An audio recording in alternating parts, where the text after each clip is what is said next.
Congratulations, Ben, on being our media executive of the year.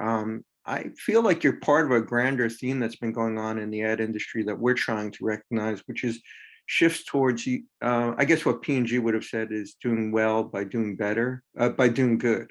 And I think the creation of your post itself speaks volumes to the fact that at least Havas is committed to this idea. We've seen other agency holding companies making similar maneuvers. But the more important thing is what you're actually doing by supporting ethical sources of media, by working against misinformation, and steering your clients' budgets into doing the right thing. So if I can ask you, I know you have a history in ad tech, so you've been on the dark side, you're on the light side now. What are you proud of most that you've accomplished in the past year? You know what we said. I'd like to hear it from you. So I think there are there are two areas that I'm really proud of. One I think is, and I should say, Joe, thank you for the recognition. It's really humbling, and to your point, a bit of a responsibility, right? Because I'm almost feeling like the work of my many friends and colleagues at Havas and across the industry is part of that success. So I've been really grateful and privileged for that. But the two things that I'm most proud of, one is prosaic, right, and it's kind of going back to the supply chain in ad tech and sort of getting into the weeds. I came from the ad tech world. I've been in sort of ad tech and programmatic for 10 years.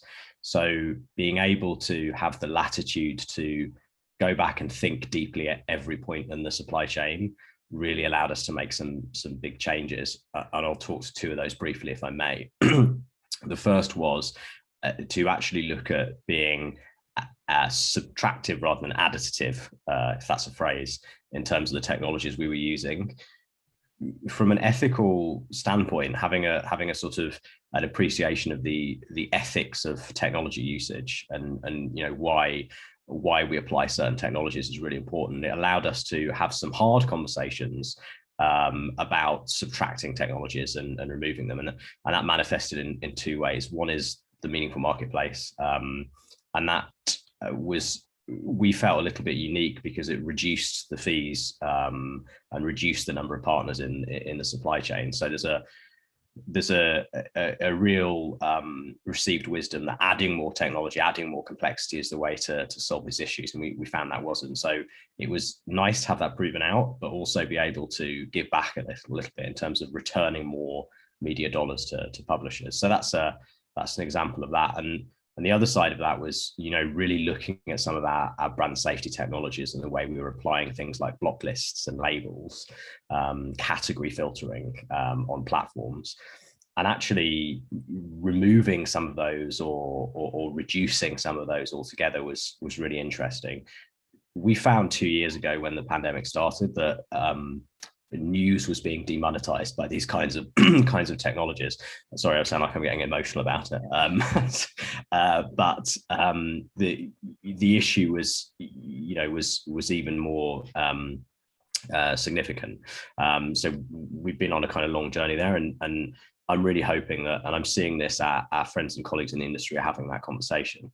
And then the other thing, sorry, long-winded answer. The other thing that I was really proud of this year was we work with the Conscious Ad Network, civil society groups in the UK, and we were able to publish a letter to the platforms. We're a signatory alongside other members of the CAN to ask them to address racism in football. It's an awful problem globally, but particularly in the UK, it's been brought to light following the World Cup. And a brilliant client over at Puma was able to take that to Web Summit in Lisbon, and sort of seeing the CAN manifesto up on the stage with our brilliant client Adam and Thierry Henry was quite interesting, and it shows to your point about the more movement in the industry. It shows the brands have power in their voice. As well as just their media investment and their positioning. Well, kudos to you and your client Puma. I will say I was blown away by the last few CAN festivals, particularly this year, in terms of the industries, both the marketers and the agencies shift towards how they can make the world a better place. I think it's been part of Havas's DNA, you kind of precede a lot of this with the Meaningful Brands studies, which are more than a decade old. What I like about what you're doing now is that you're operationalizing it. You're actually taking that either. I mean, I know you always did in terms of planning and strategy for your clients, but in terms of now industry outreach, influencing the platforms and others. So is there like a structured methodology for that, or are you learning as you go through it? Yeah, it's an excellent question, and my role's quite interesting in that it is firmly placed within ethics, within thinking about ethics and ethical frameworks, and that was a really unique decision by our management to give them that latitude. So what we were able to do was kind of go back and actually just build out some frameworks for thinking ethically around the decisions we were making, the advice we were providing to clients, and just how we did stuff. You know, to your point, Joe, actually doing the work. How does it impact how we sort of do the work? So we built a broad framework around that, and really simply, I describe it as, you know, the first principle is do no harm, and the second is try to do good, and it links back to we as an agency have gone through a bit of a reimagining around meaningful media. So this is the idea of the importance of media, and ethics has always been a dimension of that. Our meaningful brand study that you spoke about, ethics has always appeared in the collective benefits part of that. It's always been something that we've examined when doing this panel research, and then having that sort of flow through now into media is because consumers are, you know, we're seeing the data that when people think about media experience, MX, it's up on the left or the right, depending on, you know, I don't understand mirrors. My right, your left. Thank you. We found in our research on that consumers understand things like, you know, brand position against content. So there was an ethical dimension to that. I'll give you an example. Choosing to explicitly appear next to climate crisis coverage is a sort of conscious decision that a brand makes, and actually consumers understood that. There was a correlation between the, you know, we call it content and connection, but the content and the connection and the context of where that ad was going. So that's a rather wonkish sort of description of kind of how we've got here. So our ethics framework builds into our meaningful media framework and allows us to answer those kind of questions. So we've been working with the IAE, the Institute of Advertising Ethics, and, you know, I'm a certified ethical advertising professional now, which is very exciting. I know you are too.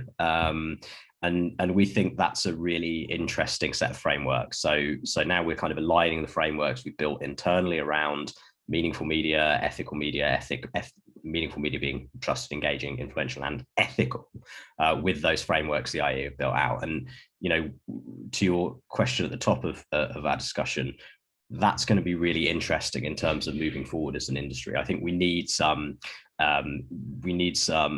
independent and clear and structured qualification education around this. There's still work to be done with the curriculum and with the IAE, and I hope so many more of us in the industry are going to be part of that.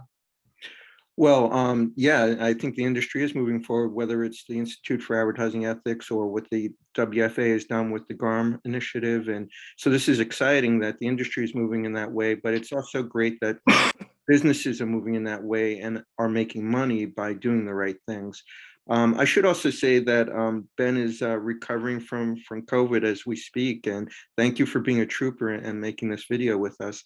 On that note, I'd just like to wrap up with one final question, which is, you know, take this as personally as you want, but you know, there's a lot of misinformation being spread out there, you know, by sources for all kinds of reasons, political, but also public health ones. And I think one of the exciting things we've seen is initiatives in the past year to kind of grade and you know, label good and bad sources of information, whether it is, and you have a lot of health brands obviously at Havas. So I would just say, what do you think we should expect in the year ahead? And on that note, you know, keep in mind our Agents of the Year awards are not one and done. We often name the same organization or individuals year after year, because if you're doing the right thing, you're probably doing it over time. So looking ahead to 2022 and beyond, what do you think are the most important things for you and your organization to accomplish personally and for the industry? Yeah, well, thank you for being so patient, and to everyone listening, for the slight COVID voice recovery. But so I think there are three areas that are going to be hugely important next year. In terms of misinformation, I believe there is a real question to answer in terms of ad tech around that. There are some brilliant third parties, nonprofits doing work in this space, and the ability to have that misinformation monetized and still monetized is really problematic. But at the same time, we have not complications, we have important freedoms, like the First Amendment. We have complications and complexity like Section 230 and the coming Digital Services Act in the UK. So there's going to be not a balance to be struck, because misinformation is misinformation, but there's going to be I think a responsibility of the industry to engage a bit more intellectually with some of these problems. And I also think there's going to be more pressure on the platforms. Credit to Google for their work on YouTube and climate misinformation and taking that off the platform. I think there's going to be increasing concerns around that from brands, right? Brand safety is evolving from using some of these quite problematic technologies to address perceptions of what was unsafe brand, to being funding misinformation, or even defunding information. Defunding news is a brand safety problem. Sure. So that's number one. Excuse me. Number two, I think, is we have so much work to do, right? It sounds like it's a truism, right? And it's something that is upsetting, but we still have work to do with minority representation. This is a sort of societal problem of equity, and this drumbeat is only going to get rightly louder, especially as we enter perhaps a more complex economic phase. So one of the things we're going to focus on, and I think the industry will, and I hope to do, is seed funding for creators. We need to sort of go back and tackle some of those issues by providing that seed funding upfront. We have a platform with a partnership with TikTok around working with creators, but there's so much more to be done with that. And I'd love to see maybe something around. Is it time that we had a public fund, an industry fund, an industry conversation around that? So much money's been put into ad tech, Joe. So much, investment sloshed into some perhaps not optimal experiences, media experiences. Shouldn't we be funding minority creators? Shouldn't that be easier to get? And the third thing, again, sorry for the long-winded answer, but the third thing is climate. So we're doing a lot of work at the moment to try and, off the back of AdNet Zero, to try and, to your point at the top of the conversation, to try and operationalize some of these challenges. Some of the data that we have already, showed that some of these digital, more automated technologies, can release 85 kilograms of CO2 for 5 million impressions, right? Absurd. So we think there's something there, and we're working quite closely at the moment to onboard that data and operationalize it. And of course, it goes hand in hand with that idea of being subtractive rather than additive with technology.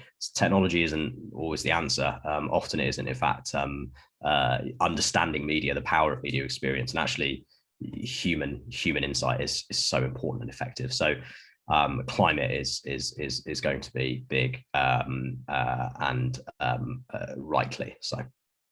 Well, on that note, I'm going to go out in my yard and plant a tree to offset the carbon impact of this Zoom video presentation. But to your points, I just want to throw this out there. If anybody in the industry can achieve any of those three, including that public fund idea, you're a good contender for our 2022 Media Supplier of the Year. So I hope somebody embraces that, or we see work like that at Cannes this year. Or in any case, I know you're doing this under duress. So thank you for taking time, Ben, and congratulations to you and the rest of your organization, your team, on being this year's Media Executive of the Year.